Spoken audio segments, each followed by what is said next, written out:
Sphinx is an example of what I would call almost a layer 3 application. Hey folks, I'm Adam B. Levine, and this is Speaking of Bitcoin. As always, I'm joined by the other host of the show, Stephanie Murphy. Hi. Jonathan Mohan. Hey. And Andreas M. Antonopoulos. Hello. On today's show, we're checking in on the Lightning Network, a much anticipated, still in development, but working second layer built on top of Bitcoin to address some of the scaling challenges and to bring back that microtransactions use case. But specifically today, I want to talk about a really neat set of applications that some of the listeners and I have been playing around with, streaming Satoshis to podcasts. There's actually a couple of applications out there that allow you to do this, but the one that we've been playing around on for the most part is Sphinx.chat. So that's Sphinx like the monument in Egypt, .chat. And basically, it kind of combines a Lightning Network node approach. So you have your own Lightning Network node, and then it connects you into a chat application that lets you, among other things, create tribes like we have for Speaking of Bitcoin, which are chat rooms, allow you to, send voice messages, to have live calls, and then also to send payments over the Lightning Network. So you can do things like tip somebody 10 Satoshis. And it happens instantly, and it happens, not on chain, but it happens, using Bitcoin as the underlying layer. And then one of the most interesting things about it is the idea of connecting podcast or content streaming directly to Lightning Network payments, which actually brings me kind of back to the original use case that sort of led to the Lightning Network, which were payment channels, right, Andreas? Yeah, I think the payment channel use case, which was demonstrated with things like streaming video, was one of the things that eventually grew into the Lightning Network. And so this idea of streaming money in one direction while you stream content in the other direction has been one of the driving use cases, or was one of the use cases that got people really excited and combines nicely with micropayments. So I've been playing around with this for a little while. Jonathan and Stephanie just got on. Andreas, I think you've been messing with it too. Yep. The big thing that really stopped me for a long time around using the Lightning Network, when we accepted tips, I paid a buddy of mine to set up a node for us and to run it for us. And then I think we used a tipping application that was created by Blockstream, and it was kind of very technical to set up. That may not be true in terms of for people who like doing this sort of technical stuff, but I have a terminal fear of command line interactions. And so for someone like me, it really triggered all of my phobias, and just, it's not a thing that I'm really ever gonna be the guy to do. And so Sphinx Chat used to be like that. So in order to use the Lightning Network, you need to have your own node, and that node needs to be running all the time. That's not entirely true. You can use the Lightning Network without running your own node. You can use the Lightning Network with a third party running the node for you, and yet without it being a custodial service, because you still have control of keys. However, it's a more complicated scenario. So there are a number of Lightning wallets that you can use on mobile, for example, Phoenix or Blue Wallet, that allow you to set up a Lightning wallet without actually running a Lightning node. However, for more advanced applications, including Sphinx, yes, you do need your own node. So that was a big stopping point for me, and I suspect a lot of other people like me, for a very long time. And what Sphinx did that made it easier was they made it so that you could just pay them a little bit of money. I think it's 2,000 Satoshis, and then they will operate a node for you, and then you get to use all of this stuff. And I kind of want to talk about that for a while, because I have for a long time believed that there is the purest approach to all of these things that we're interested in, where you are running the clients and, you understand the technology. And that was something that was very important kind of in the early days, because that was all that was available. And so if you were here, well, you weren't here because of the money, you were here because of the technology. And as time has gone on, that has kind of changed. And so we've seen uses that are increasingly not about the technology, that are about kind of taking the technology and putting it into the most accessible package. I was talking with Roger Ver the other day, and I was talking to him about this. And I was like, well, what do you think about kind of the Lightning Network as far as the way that it's developed? And he's like, well, how do you buy Lightning Network Bitcoin? And I was like, well, you either have Bitcoin and you send it in, or you use your credit card. And he's like, aha, you need to use a credit card in order to get Bitcoin. And it actually kind of got turned into a meme in the Bitcoin Cash community that I was admitting that you needed to use something like a credit card in order to do this. And I mean, like, on the one hand, I guess that's a thing. But on the other hand, what's the alternative, right? Like, somebody has to put money into this stuff in order for you to get any type of token, irrespective of what the type of token is. I think the comment at that point was about like transaction fees on chain, being really expensive because there was a disruption around China mining going on at the time. But it just kind of like, I want to talk about the Lightning Network on one side. And then on the other side of this thing, I want to talk about like, what is the proper way to use this technology and how much should we be compromising in order for it to be easier to use, in order for it to be kind of more approachable for people who don't have that command line interface? Or is that actually a bad thing that gets us in trouble later on? I think the user friendliness comes naturally. It's like anything. Whenever a new technology first comes out, it might be really cool, but it's also inaccessible to most people because you need to have special knowledge to use it, or you need to pay for it, or it's expensive, or something like that. But naturally, over time, the technology gets cheaper, more user-friendly, and just more accessible to more people. So I think it's fine at first to have some friction. That's going to work itself out. I think that when it comes to improving user privacy and human freedoms in general, there are like two types of problems you're solving for. One is getting the spire another 10 feet higher, right? So that people can climb higher if they want to reach for the heavens. And the other is just raising the ground up, right? And so text message two-factor authentication didn't raise the spire for privacy online a single foot higher. But what it did was it raised the bottom of the tower like 10, 20 feet, right? So, we went from an environment where there was functionally no security to, hey, at least you have SMS backup. And now we have people who are accustomed to SMS backup that use Google Authenticator or Authy, and then some that even use YubiKeys or other forms of privacy. And so I think that anytime there's a solution that isn't a dead end, it's not, here's an easy way to do it, and there isn't another rung or another step up the tower that you can get, but is actually like, we're just raising the bottom, I think is really useful. And if there's anything Bitcoin needs right now, it needs a lot more, raising up the bottom than it does getting the spire to go 10 feet taller, especially with things like Lightning. I mean, I spend a chunk of time these days on Clubhouse, and there's an entire room dedicated to Lightning and Umbrel. And the number of people who are very sophisticated that need their handheld in order to get on Sphinx Chat can't be overlooked. And so we have a lot more, I think, in terms of building up the foundations than we do in trying to get this thing to go any taller. Yeah, there's different uses of Lightning too. As I just mentioned, if you just want to get a Lightning wallet, you can make Lightning payments. That started off being difficult and complicated and requiring quite a bit of technical expertise.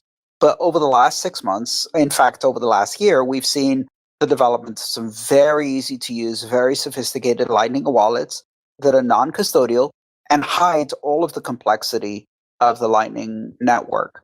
So you can get the payment side. Now, Sphinx, of course, is an example of what I would call almost a layer 3 application. It uses the Lightning as its underlying layer. And on top of that, some people call these laps or Lightning applications. But because Sphinx is actually a network, I'd actually call it a layer 3. It's using the Lightning network to not only do payments and establish node identities with public keys that are on the Lightning network, but it's also using the onion routed protocol underneath to embed messages inside the onion routed Lightning packets, from what I understand, to do essentially encrypted onion routed chat, which is great. It's a fantastic application. It's an unanticipated application of the Lightning protocol, but it's an overlay network. So with Sphinx, you're not just using Lightning. You've gone quite a bit further than that. Then there's the other question, which is running a node. Again, this is something that used to be something you did on the desktop until it got too heavy to run on your day-to-day desktop. Then we got lightweight clients and wallets that don't require you to run a node. And then we got people starting to run nodes on various Raspberry Pis and manually configure them with command line.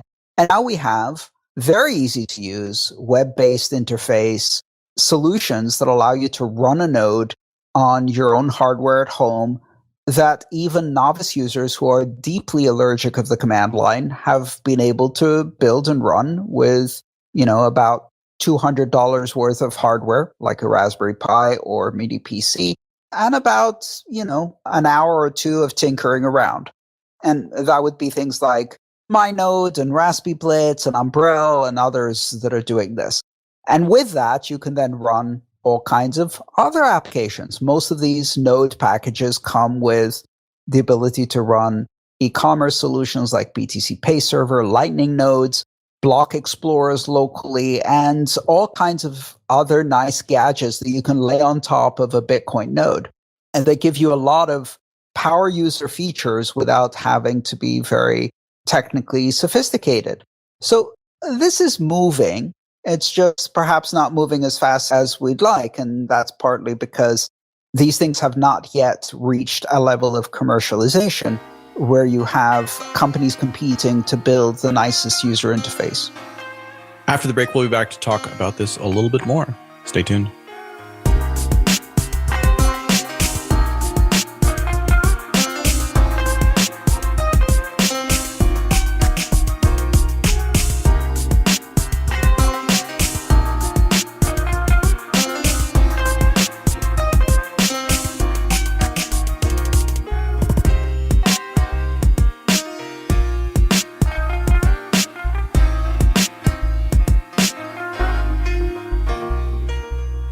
So, Andreas, I really like the idea that you're talking about there, where something like Sphinx isn't actually a Lightning application. It's like a layer on top of Lightning, making it kind of like a layer 3.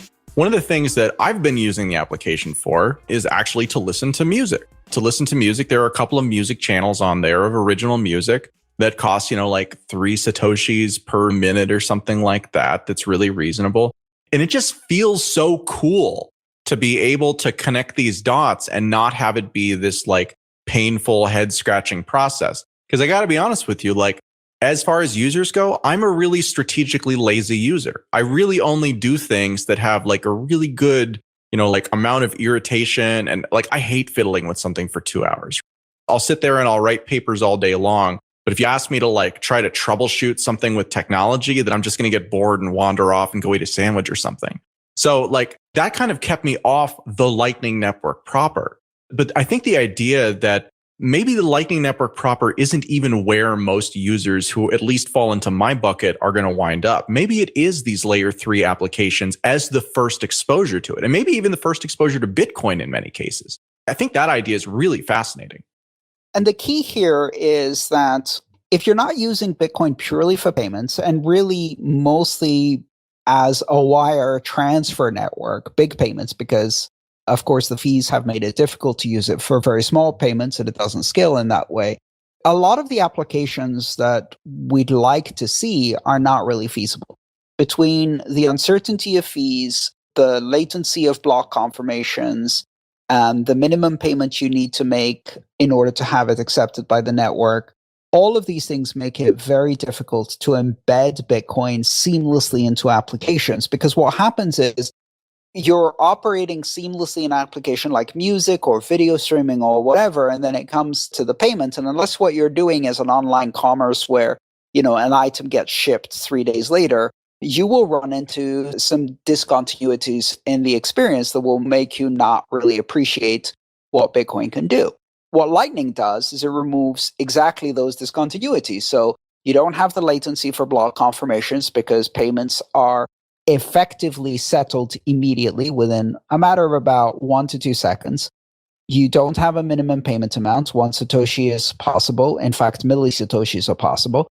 And fees are so small as to be negligible.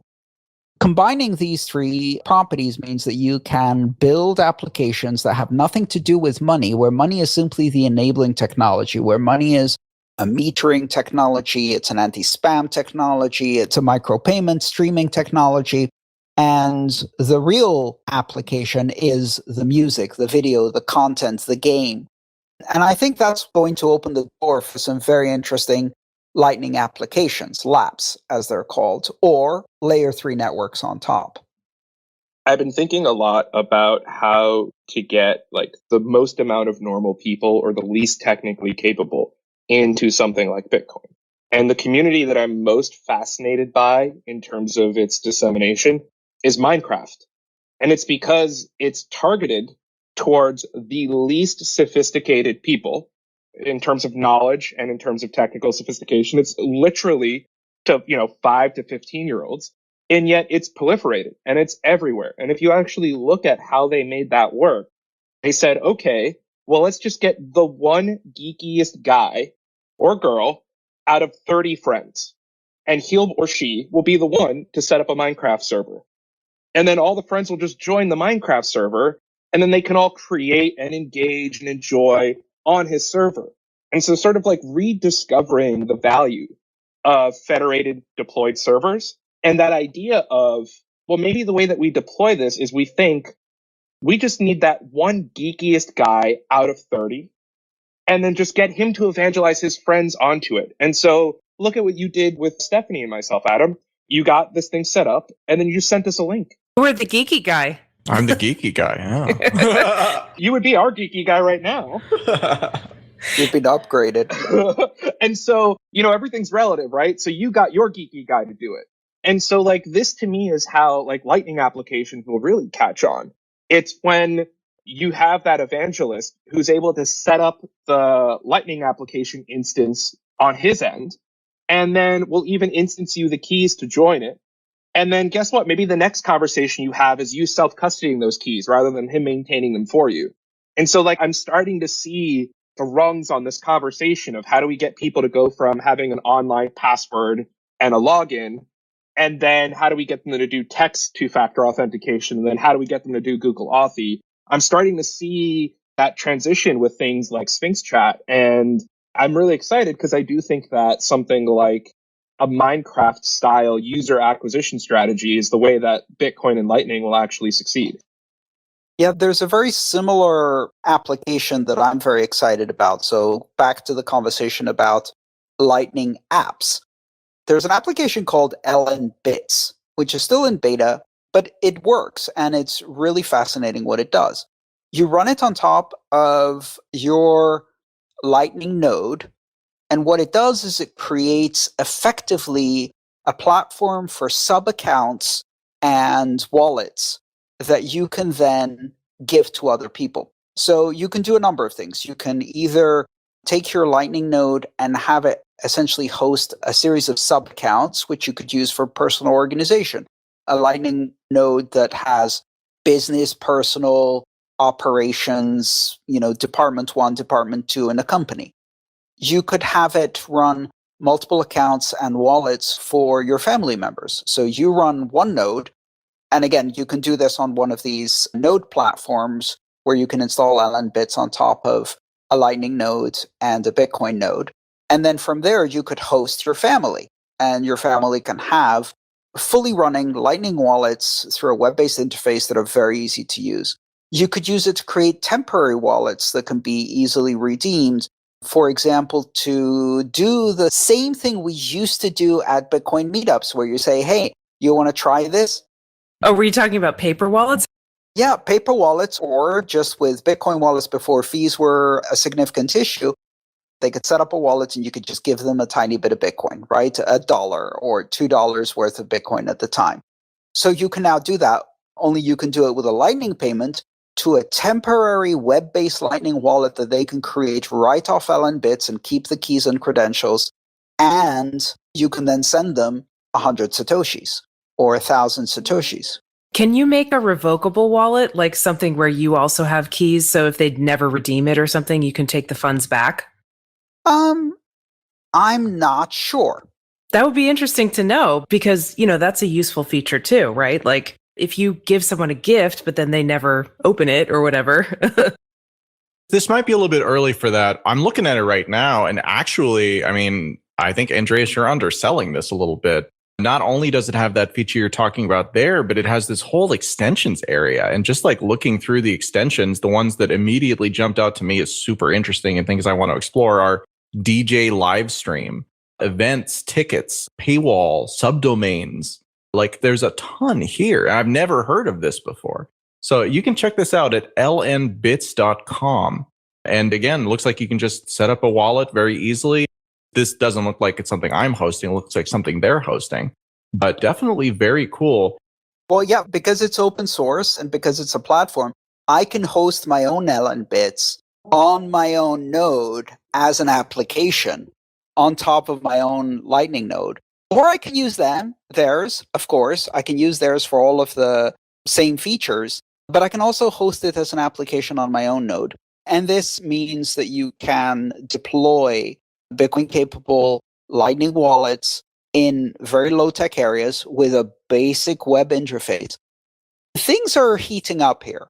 I don't think people realize, and I've been saying it for a couple of years, and if you're not paying careful attention, you might miss the fact that a lot of innovation is being built around Lightning, not just the maturation of the core protocol, the stability, routability of payments, and the strength of the network, but also the ability to build applications on top of it, from the serious to the extremely silly, like the one where you can tip Satoshis and watch on a webcam as a machine dispenses food pellets to chickens, all the way up to something like LN Bits that we just described, and BTC Pay Server and other things that allow you to do serious e-commerce. The majority of user-facing innovation that's happening in Bitcoin is actually in Lightning now. It's not in Bitcoin anymore. It's in Lightning plus Bitcoin. I think that it's so long for innovation to occur on-chain that people forget that innovation was still occurring. There just wasn't the ability to link it back to the primary chain. And so what Lightning is doing is letting us take, stuff on Bitcoin, put it into an environment that's not Bitcoin and bring it back. And so that ability to just distance yourself from Bitcoin but still be in Bitcoin is going to unlock like 10 years worth of amazing products and innovation and things that never could have been done on the main chain of Bitcoin. Innovation on Bitcoin and building with Bitcoin reminds me of my favorite Mark Twain quote, which is, "My dear, from twice the distance, you're twice as lovely." And so being able to use the Bitcoin protocol, but detach yourself from the feature extensibility of Bitcoin and yet still have all of that in Bitcoin is like that. It's like, my God, from twice the distance, Bitcoin is twice as lovely. If that could just be the moniker for Lightning, I would die happy. Yeah, I mean, we could make it that. So it's like, if Litecoin is silver to Bitcoin's gold, then Lightning is from twice the distance, Bitcoin is twice as lovely. Yeah, I think we could work with that. You're very right. There was a period of time where, regrettably for Bitcoin, a lot of people who were frustrated with the slow and conservative pace of development in Bitcoin moved to Ethereum. And they moved to other chains where innovation was happening at a faster pace, with all of the downsides that has, but faster. What's exciting for me about Lightning is that it gives an outlet. So a lot of the very, very innovative front-end developers, UI developers, etc., who are interested in Bitcoin and who still appreciate the sound money, the very robust security, the censorship resistance, the decentralized nature of Bitcoin, and don't want to go somewhere where some of those things are sacrificed, can have their cake and eat it too by developing in Lightning, where you don't need to be lockstep in consensus, where you have standardized protocols implemented by multiple different clients moving at different speeds and implementing different features, and then build on top of that very, very fast. I have always been fascinated by Bitcoin as a financial system, but to me, the most transformative thing is messaging. And if you could just look at Bitcoin as a multi-trillion-dollar Rube Goldberg machine to solve messaging online, that is just going to change the world. One of my favorite research reports came from RAND, the defense contractor. It's called The National Security Implications of Virtual Currencies Deployed by Non-Nation State Actors. Came out in like 2014. It's like 80 pages. Most of it's nonsense. Talked about that on the show, if the real fans can dig that up. Yeah. Yep. And in it, it said, yeah, Bitcoin's money, but guess what? Dollars are where criminals use. The most transformative thing that Bitcoin could achieve is if it got the average person, a level 1 person, to act with the signaling and communication sophistication of a level 3 person, which would be a criminal enterprise or a company. And so this thought of, wow, you can have completely free money. You can violate every single OFAC law. But the Pentagon thinks that the most dangerous thing that Bitcoin could ever achieve is as a framework to enable unsophisticated people to engage in not good, semi-sophisticated secure messaging. That would be the most disruptive in the eyes of the Pentagon. And so we look at what Lightning is doing and what Sphinx Chat represents and all of this innovation that's just using Bitcoin as a $1 trillion PGP system that works. It gets me really excited. It gets those anarchy juices flowing. The Enlightenment Network instead of the Lightning Network. Because it's enlightening regular people to act more sophisticated. Okay, so I think that about wraps up our time for today. So I think we're going to try one of our notorious giveaways. Notorious because we don't do them very often, and sometimes I forget to send people prizes for a really long time, but we're not going to do that this time. If you are not currently on Sphinx Chat but would like to check it out, go ahead and send me an email, adam@speakingofbitcoin.show, and give me your best crypto or inflation or any of this stuff we're talking about joke. Just want something. I'm going to pick the funniest joke. We're going to send you a free invite, and you want it to pay for your node. If you have your own node, then you can just set this up for free. Go ahead and go to sphinx.chat. And if you don't win the contest, I think it just costs a couple of bucks to set up a node that's hosted on their side. And it's really ridiculously easy, which is the only reason why I got in the door, which then got Jonathan and Stephanie in the door, as we've been talking about. So like I said, send me an email, adam@speakingofbitcoin.show. Today's episode featured Andreas M, Antonopoulos, Stephanie Murphy, and Jonathan Mohan, as well as myself, Adam B. Levine. This episode featured music from Jared Rubens with editing by Jonas. If you enjoyed the episode, send me an email at adam@speakingofbitcoin.show or just leave a review on your favorite podcast player. And until next time, thanks for listening.